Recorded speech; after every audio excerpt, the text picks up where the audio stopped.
Chinese पटाखा कांड। हमारे स्कूल का वह दिन कुछ खास था।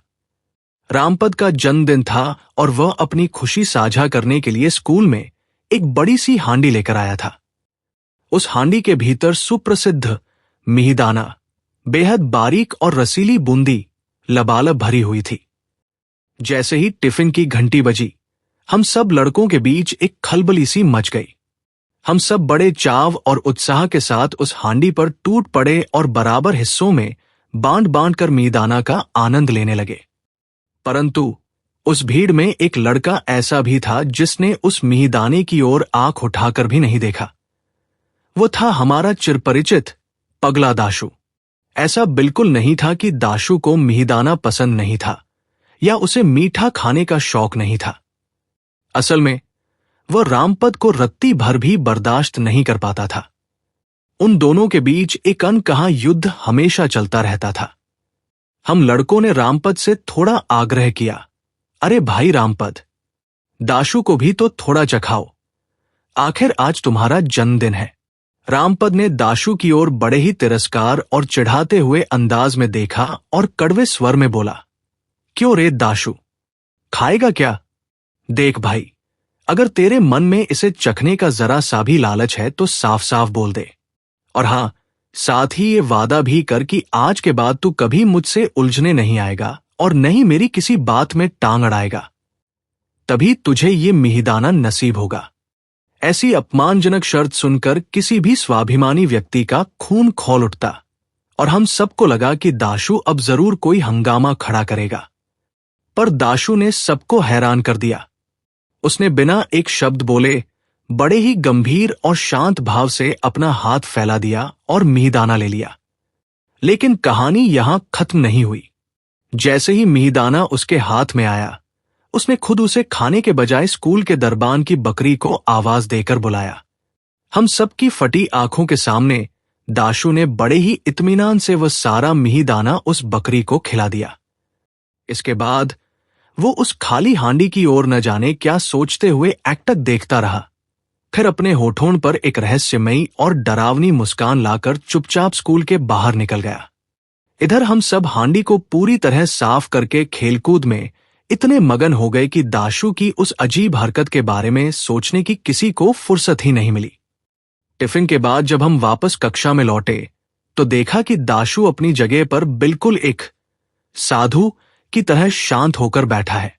वह किसी कोने में दुबक कर बड़ी एकाग्रता के साथ अपनी कॉपी में गणित के लंबे चौड़े सवाल हल करने में लगा था।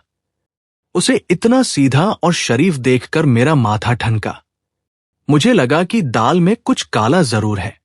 मैंने धीरे से उसके पास जाकर फुसफुसाया, क्यों रे दाशु, सच सच बता, तूने कोई नया गुल खिलाया है क्या? दाशु ने बिल्कुल मासूम और भोला सा चेहरा बनाया और बड़ी सहजता से जवाब दिया, हाँ भाई, देख नहीं रहे, दो बहुत ही कठिन लघुत्तम समापवर्तक LCM निकाल लिए हैं। मैंने झल्लाकर कहा, धत, मैं उन गणित के सवालों की बात नहीं कर रहा। तूने जरूर कोई बड़ी शरारत की योजना बनाई है ना? इतना सुनते ही दाशु जैसे आग बबूला हो गया। वह चिल्लाने लगा और लगभग रोने की मुद्रा में आ गया। ठीक उसी समय पंडित महाशय कक्षा के भीतर प्रवेश कर रहे थे। दाशु तो बस खड़ा होकर उनसे मेरी शिकायत करने ही वाला था। हम सब लड़कों ने बड़ी मशक्कत की, उसे पुचकारा, उसका हाथ पकड़ा और किसी तरह उसे ठंडा करके उसकी जगह पर बिठाया। पंडित महाशय व्यक्ति तो बहुत बुरे नहीं थे, पर उनका अपना ही एक अंदाज था। पढ़ाई लिखाई के मामले में वे कभी ज्यादा आपाधापी या जल्दबाजी नहीं दिखाते थे। बस कभी कभी जब हम लड़कों का शोर शराबा बर्दाश्त से बाहर हो जाता तो वे अचानक साक्षात रुद्र का रूप धारण कर लेते थे। उस समय उनका मिजाज किसी तेज धार वाली तलवार की तरह तीखा हो जाता था। पंडित जी अपनी कुर्सी पर विराजे और एक लंबी उबासी लेते हुए बोले, चलो लड़कों, नदी शब्द के रूप सुनाना शुरू करो। इतना कहना था कि वे अपनी कुर्सी पर पीछे की ओर झुके और पल भर में ही गहरी निद्रा के आगोश में समा गए। हमने अपनी अपनी किताबें खोली और बिना किसी लय के जो मुंह में आया हड़बड़ाकर बड़बड़ाने लगे। थोड़ी ही देर में पंडित जी के नथुनों से एक अत्यंत सुरीली और भारी घड़-घड़ की आवाज निकलने लगी। उस आवाज को सुनकर हमें पक्का यकीन हो गया कि उनकी योग निद्रा अब अपने चरम पर पहुंच चुकी है।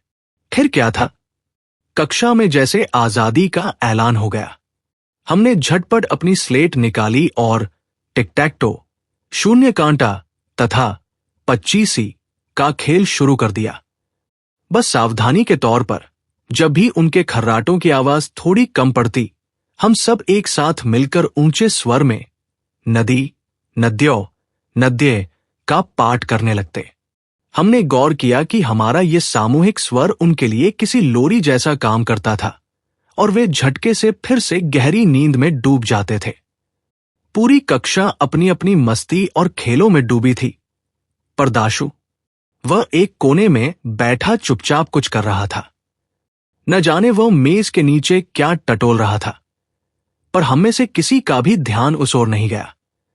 तभी अचानक पंडित जी की कुर्सी के नीचे लकड़ी के उस पुराने तख्ते के भीतर से फट की एक बहुत ही मामूली सी आवाज आई।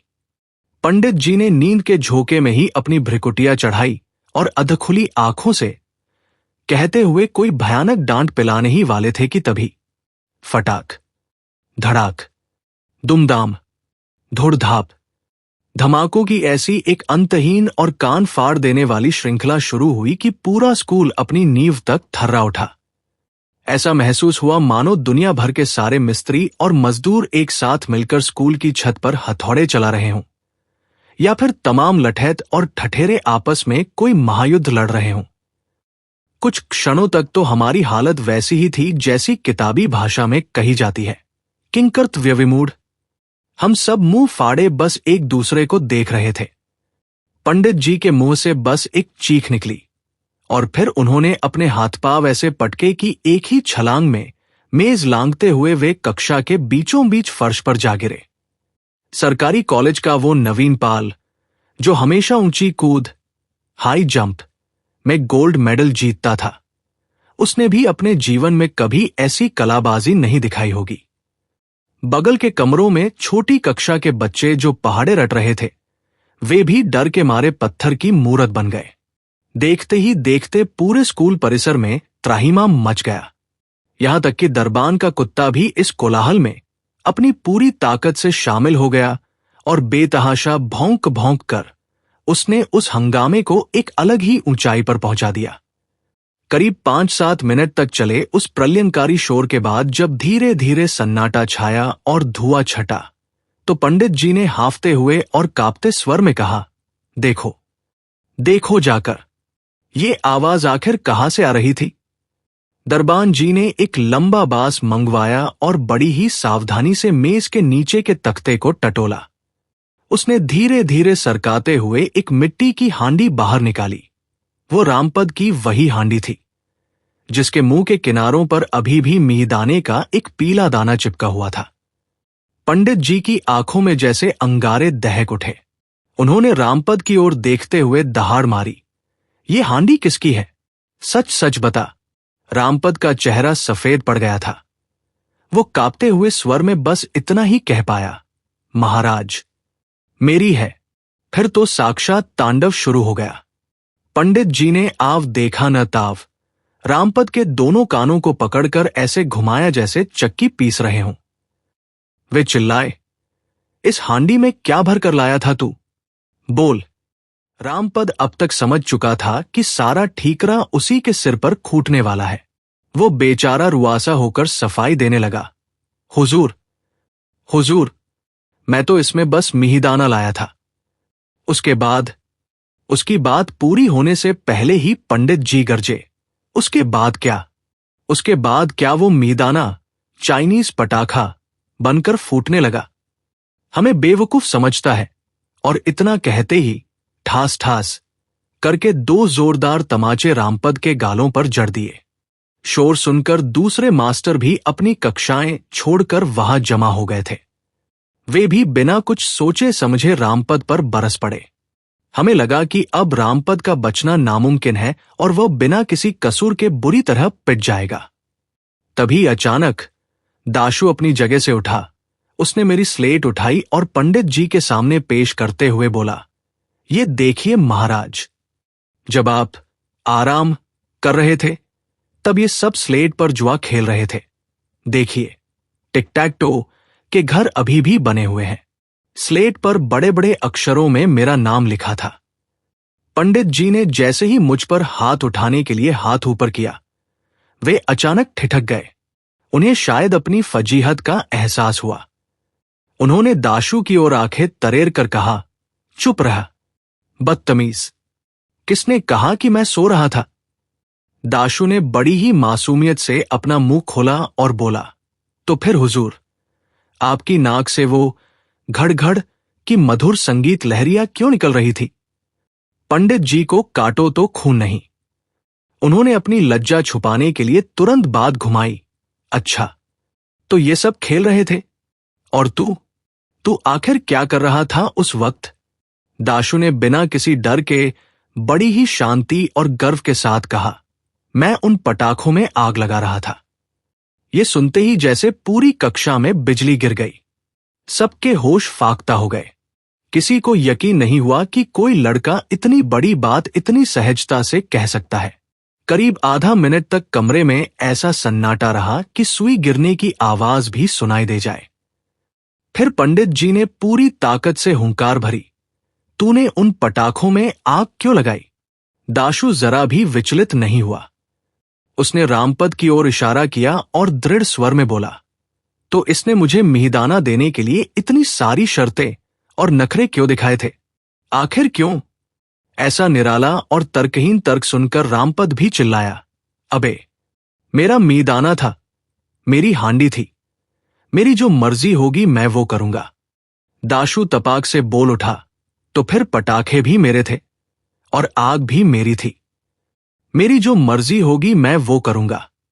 अब ऐसे सिरफिरे के साथ आखिर कौन मगजमारी करे? हार मानकर सारे मास्टरों ने थोड़ी बहुत डांटपट की और अपनी अपनी कक्षाओं में लौट गए। दाशु को पगला मानकर छोड़ दिया गया और उसे कोई बड़ी सजा नहीं हुई। स्कूल की छुट्टी के बाद हम सबने उसे घेर लिया और बहुत समझाने की कोशिश की कि उसने जो किया वो गलत था। पर दाशु का अपना ही एक न्याय शास्त्र था। वो बड़े इत्मीनान से बोला, भाइयों, हिसाब बराबर है। पटाखा मेरा, हांडी रामपद की। अगर पटाखों ने हंगामा किया तो हांडी ने उन्हें जगह दी। अगर मेरा दोष है तो रामपद का भी बराबर का दोष है। बस उसका मार खाना बिल्कुल वाजिब था। भला दाशु से कोई जीत पाया है आज तक? समाप्त।